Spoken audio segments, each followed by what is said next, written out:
রাজধানীর উত্তরায় একটি রেস্তোরাঁয় অগ্নিকাণ্ড, ছড়িয়ে পড়েছে ধোঁয়া। নিয়ন্ত্রণে কাজ করছে ফায়ার সার্ভিসের ৯টি ইউনিট। দেখলাম যে ব্লাস্ট হচ্ছে এটা বড় করে, এরপর থেকেই আগুনটা সরে গেছে। দুইজনকে উদ্ধার করা হয়েছে, দুইজনকে হসপিটালে নিয়ে যাওয়া হয়েছে।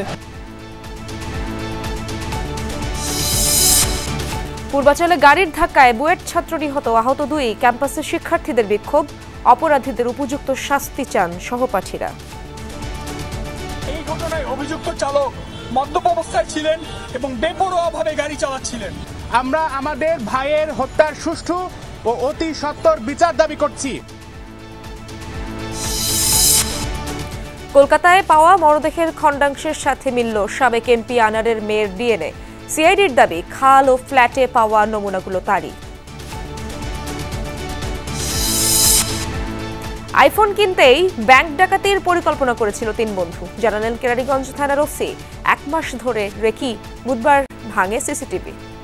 আমরা দোষীদের থানায় একটা মামলা নিয়েছি। বিজ্ঞ আদালত রিমান্ড মঞ্জুর করলে তাদেরকে আমরা বিস্তারিত জিজ্ঞাসা করে আরো আপডেট আপনাদেরকে জানাবো। ২ মাসের মধ্যে আত্মপ্রকাশ ঘটবে নতুন রাজনৈতিক দলের। নেতৃত্বে জুলাই আন্দোলনের শিক্ষার্থীরা। আগামী নির্বাচনে অংশ নেওয়ার পরিকল্পনা।